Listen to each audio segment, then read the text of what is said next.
Vamos lá, pessoal. O nosso objetivo agora é encontrar a fórmula, a expressão da famosa lei de Fick da difusão. Tá? De onde ela vem?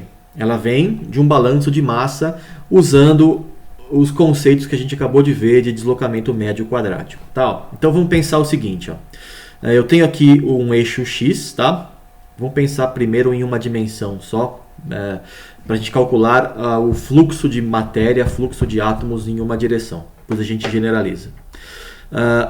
Então eu tenho aqui um plano de referência, que é este plano aqui central. Tá? Vamos chamar esse plano de um plano de referência.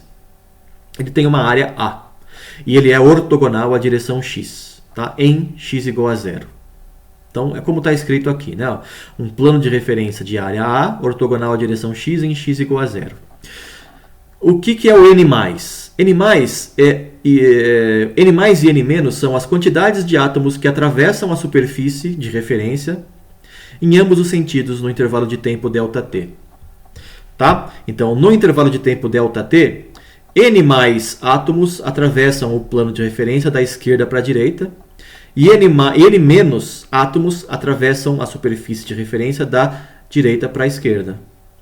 Tá? O número líquido, né, a diferença entre N mais e N menos, vou chamar isso de N, é o número de átomos que vão para a esquerda, se o N maior que 0, ou para a direita, se N maior que 0, ou para a esquerda, se N menor que 0. Né? Seria o balanço aí dos fluxos da esquerda para a direita e da direita para a esquerda. Né? Então, se o N aqui é positivo, mais átomos vão da esquerda para a direita do que da direita para a esquerda. E vice-versa se o N é negativo. Tá? E eu vou focar nos átomos que estão nestes dois paralelepípedos aqui no meu cristal. Tá? Então, isso aqui você tem que pensar como se fosse um cristal, tá? Onde você tem, né, várias distâncias interatômicas aqui. Tá? Então, você está cheio de átomos aqui. A cada instante, né, ou no intervalo de tempo ΔT, átomos pulam de posição, mudam de posição, vão para qualquer lugar. Tá? Eles podem ir para a esquerda, para a direita, para cima, para baixo, para frente ou para trás. Tá? Eles podem ir para onde eles quiserem, podem também ficar no mesmo lugar se eles quiserem. Né? É tudo aleatório. Tudo bem, gente?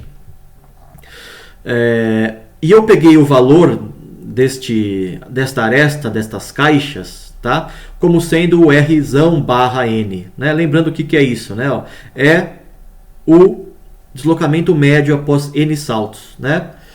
Por quê? Porque no intervalo de tempo ΔT, os átomos dão N saltos em média e percorrem uma distância Rn. Tá? Então veja que um átomo que está aqui dentro, né, depois de um tempo ΔT, ele estará fora, percebe? Porque neste intervalo de tempo ΔT, ele caminhou de uma distância Rn, R/N. Né? Então, quem estava aqui dentro no instante inicial, estará fora no instante ΔT, porque ele vai ter caminhado, em média, um valor R/N. Né? Isso na direção x. Né? Então, em média, é isso que eu preciso considerar. Só tenho que considerar os átomos que estão dentro de uma dessas duas caixas. Os átomos que estão, por exemplo, aqui muito para a esquerda, eles vão chegar aqui em média só dentro dessa caixa. Eles não vão ter tempo de atravessar a superfície de referência. Em média, né? Obviamente alguns vão, porque alguns vão estar mais rápidos. Mas em média, só os átomos que estão dentro da caixa 1 conseguiriam ir para a caixa 2 e vice-versa. Né? Os que estão na caixa 2 conseguiriam ir para a caixa 1. Obviamente, tem átomos na caixa 1 que vão caminhar na direção errada. Eles vão vir para a esquerda, ou vão ir para cima, ou para baixo, ou para frente, ou para trás. Tá? Mas vamos focar no fluxo na direção x. Tá? Por isso que eu indiquei esta aresta aqui, né, com um valor de R/N. É o deslocamento quadrático médio.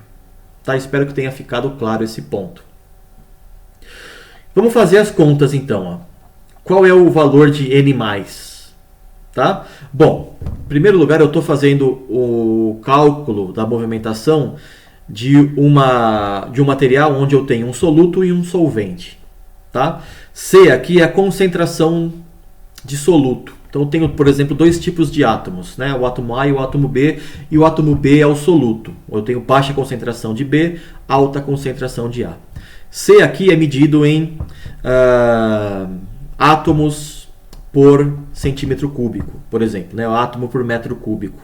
C é o número de átomos por metro cúbico de um certo soluto. Então, se eu tenho uma liga, né, um aço ferro-carbono, C seria a concentração de carbono, tá? Em número de átomos por volume.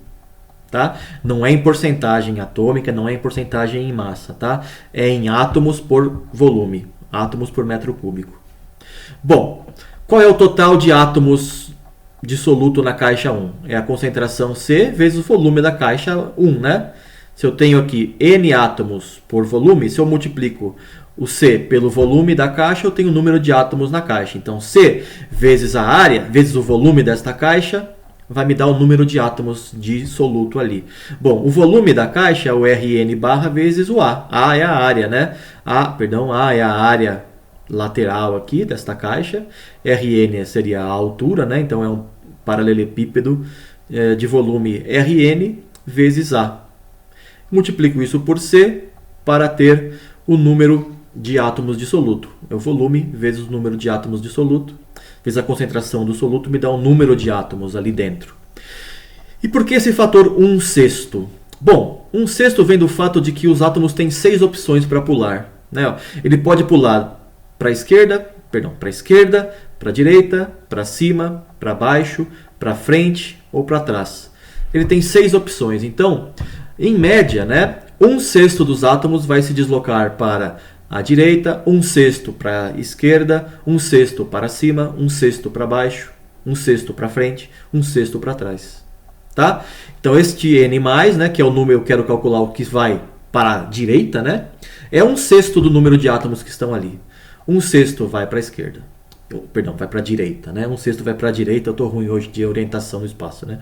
1/6 vai para a direita, é o que eu estou indicando aqui. Já o N-, né, é a mesma coisa, eu quero calcular o N-, que é quantos átomos que estão na caixa 2, em média, vão para a esquerda, vão para a caixa 1. É 1/6 do volume vezes a concentração da caixa 2. A concentração da caixa 2 é C mais ΔC. Então tem uma diferença de concentração, tem um gradiente de concentração entre as duas caixas. Tá? E aí você calcula o N, que é a diferença, N+, menos N-.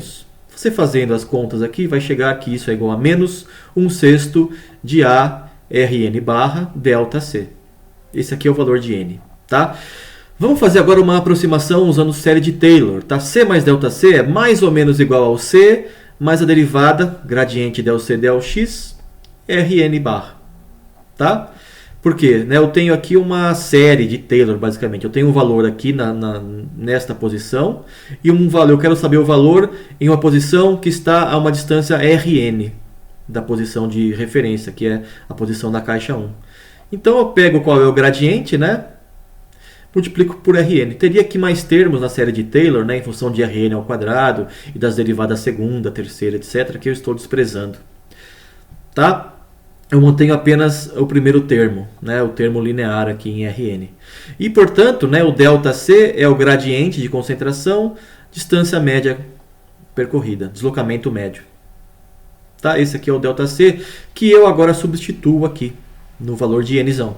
N é igual a menos 1/6 A, Rn vezes Rn, então Rn ao quadrado, gradiente ΔC ΔX. Tá? Agora se lembre, né, de que o Rn ao quadrado é o Nzinho R barra, que é o R barra, como vocês vão se lembrar, é a distância média percorrida por salto. Né? E N é o número de saltos que o átomo fez. Então, o Rzão N barra ao quadrado é o N Rzinho barra ao quadrado. Aqui, ó. Tá? Então, este daqui é o meu valor para o N.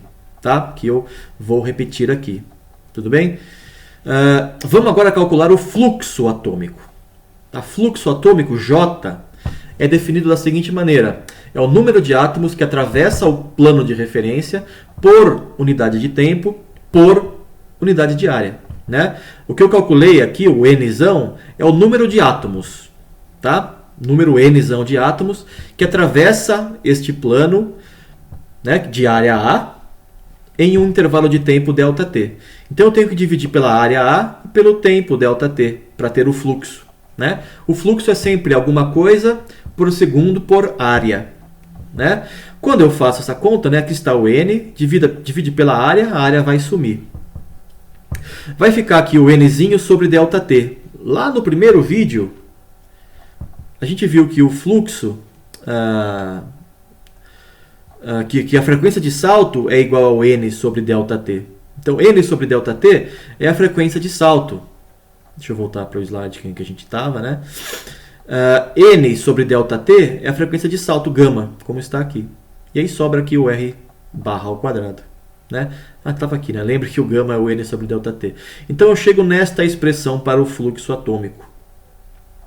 Bom, que está aqui repetida, né? Agora eu pego isso aqui tudo, que é uma constante, ó, 1/6 de gama R barra ao quadrado, chamo de D, é uma constante. E batizo essa constante de coeficiente de difusão dos átomos de soluto. Se vocês fizerem uma análise dimensional aqui, que não é muito difícil, vocês vão ver que isso tem unidades no SI de metro quadrado por segundo. É fácil, né? Frequência de salto é segundo a menos 1. R barra tem unidade de metro, R barra ao quadrado ou metro ao quadrado, né? Então, metro quadrado por segundo é a unidade do D, do coeficiente de difusão. E aí escrevo a lei de Fick na forma muito mais conhecida, né, de vocês, que é menos D gradiente, né? E reparem que tem o sinal de menos, né? Isso indica que a difusão acontece contra o gradiente, né? Ou seja, se o gradiente é positivo, o fluxo é negativo, contrário ao sentido do gradiente. É uma coisa 100% equivalente, matematicamente falando, à lei de Fourier da condução de calor, né? A lei de Fourier dizia que o fluxo de calor é menos K, que é a condutividade térmica, gradiente de temperatura, e o fluxo é contrário ao gradiente, né? O sinal de menos indica isso. Então, matematicamente é parecido, né? Eu tenho aqui o fluxo de matéria, fluxo de soluto, aqui eu tenho o fluxo de calor. Aqui eu tenho uma constante, menos D, aqui menos K. Aqui eu tenho um gradiente de concentração, ΔC, ΔX, e aqui um gradiente de temperatura, ΔT, ΔX. Bom, se você fizer um balanço de massa de novo, como a gente fez lá no caso da lei de Fourier, você vai descobrir que a equação, aqui é a segunda lei de Fick, né? A equação diferencial parcial para difusão, é esta daqui. Se o D é constante, se reduz a isto daqui, ΔC, ΔTempo, igual ao D, Δ2C, Δx2. E note novamente a semelhança com a EDP da condução de calor, né? Onde a gente tinha ΔTzão, ΔTzinho, igual ao alfa, que é a difusividade térmica, né? Aqui eu tenho o coeficiente de difusão. E não é à toa que este alfa se chama difusividade térmica, né? Porque ele tem relação com, matematicamente falando, tem relação com o D, o coeficiente de difusão. E depois eu tenho aqui a curvatura, né? Δ2C, Δx2 ou Δ2T, Δx2. Certo? Então é muito parecido com a condução de calor. Tá? Então a condução de calor é como se fosse difusão de calor. Mas tem uma diferença fundamental, né? Perceba que na primeira lei, na lei de Fourier, eu tinha K, a condutividade térmica. E na equação diferencial eu tenho aqui o alfa, né? Quando a gente fala de calor, condução de calor. Mas para a difusão sempre é D, né? Na primeira lei de Fick, que é o equivalente da lei de Fourier, já tenho o D ali. E na equação diferencial da difusão, que é a segunda lei de Fick, eu tenho ainda o D ali, né? Então tem uma diferença fundamental. Para a condução tem o K e alfa, dependendo da primeira lei, que é a de Fourier, ou a EDP, mas para a difusão sempre é D. Por que isso? Né? Por que você acha que isso acontece? Vou esperar respostas na próxima aula, tá bom? Para que vocês me respondam a essa pergunta na próxima aula.